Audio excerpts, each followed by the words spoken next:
Hey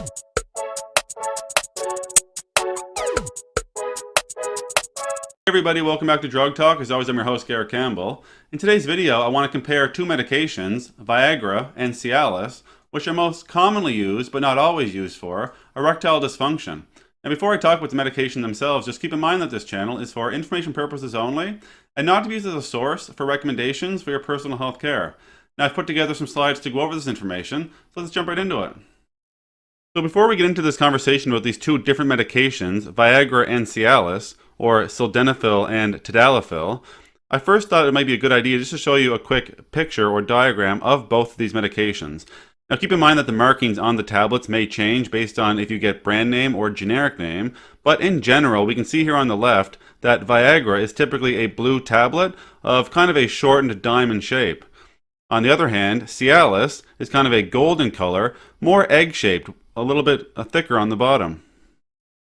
So we'll start this presentation by going over some uses and dosing for Viagra and then compare that to uses and dosing for Cialis. So when Viagra is being used to treat erectile dysfunction, we may see anywhere from 25 to 100 milligrams given orally. The usual dose tends to be about 50 milligrams. If a patient is using this medication, they would take their dose 1 hour prior to sexual activity.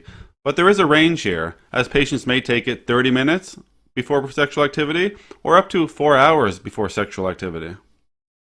Now, if a patient is using this medication in erectile dysfunction in Parkinson's disease, which is actually an off-label dosage, then they may use 50 milligrams orally prior to sexual activity. They may increase the dose to 100 milligrams after 2 weeks in the absence of side effects and reduce the dose to 25 milligrams for mild side effects. The note here is not to take more than one dose in 24 hours. Continuing on with uses and dosing for Viagra, if this medication is being used for pulmonary arterial hypertension under the brand name Revatio, we may see 5 to 20 milligrams given orally 3 times daily. We would try to give the doses approximately 4 to 6 hours apart. Revatio is also available giving 2.5 to 10 milligrams as an IV bolus injection 3 times daily. Now let's compare this to some uses and dosing for Cialis. So when it's being used for erectile dysfunction, if a patient was using it once daily, they may use 2.5 milligrams orally once daily at the same time each day. They then may increase their dose to 5 milligrams based on tolerance and effectiveness. If they're using it as needed, they may use 10 milligrams orally prior to sexual activity, and then they may increase the dose to 20 milligrams or decrease to 5 milligrams based on, again, tolerance and effectiveness.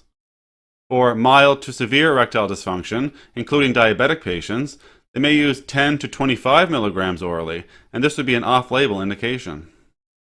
Continuing with uses and dosing for Cialis, in benign prostatic hyperplasia, we may see 5 milligrams orally once daily at the same time each day.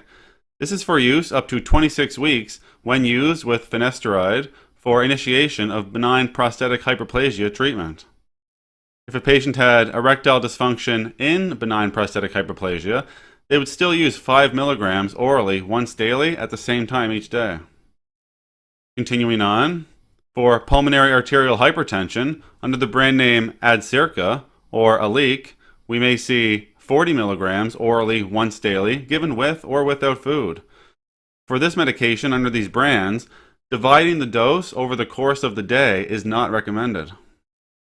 For secondary Raynaud's phenomenon, we may see 20 milligrams orally every other day to once a day, and this would be an off-label indication. Now for some administration facts for Viagra and Cialis. So for Viagra, when treating ED or erectile dysfunction, we covered this earlier, but just keep in mind that you would take one dose approximately 1 hour before sexual activity, and again the range here is 30 minutes to 4 hours prior to sexual activity. In pulmonary arterial hypertension, you would take tablets or oral suspension doses approximately 4 to 6 hours apart. It's also noted here not to mix oral suspension with flavorings or other medications. For Cialis, this may be taken with or without food, and it's important to note here, do not split Cialis tablets. You are to take the entire dose.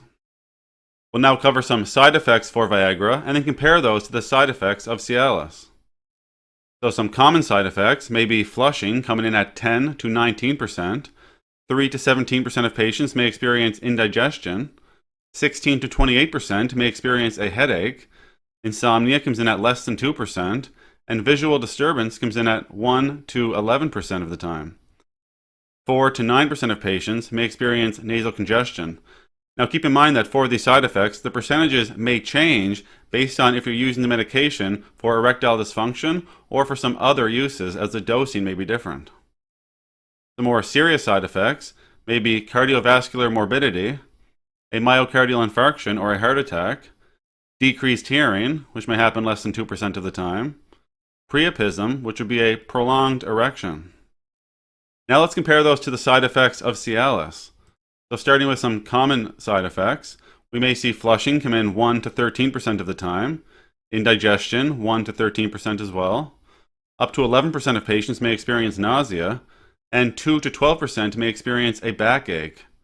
Myalgia or muscle pain happens 1 to 14% of the time, and a headache may happen 3 to 42% of the time.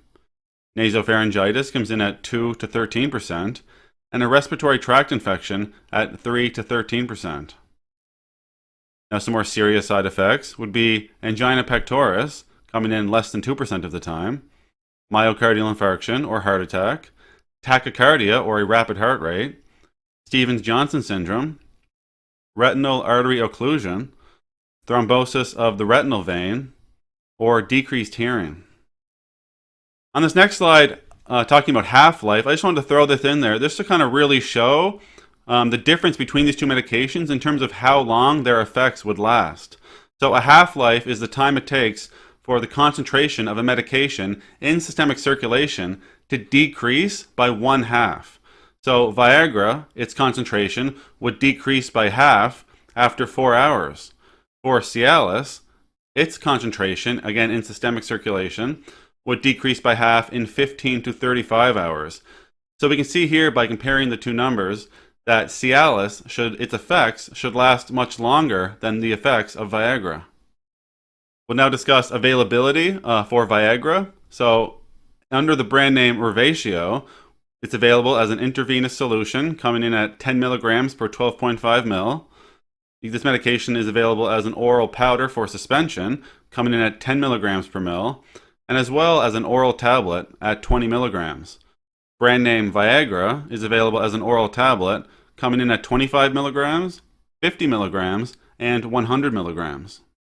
Now for availability with Cialis, and other brands. So Cialis, as an oral tablet, is available as 2.5 milligrams, 5 milligrams, 10 milligrams, and 20 milligrams. Adcirca and Aleak are both available as oral tablets at a strength of 20 milligrams. Alright everybody, that's all we're going to talk about today, comparing Viagra and Cialis. As always, I'm very thankful you took the time to come by and watch one of my videos. If you found the information valuable and you'd like to help grow this channel, remember you can like the videos, share the videos, most importantly subscribe to the YouTube channel. There's also some links in the description you can check out as well. For today, take care.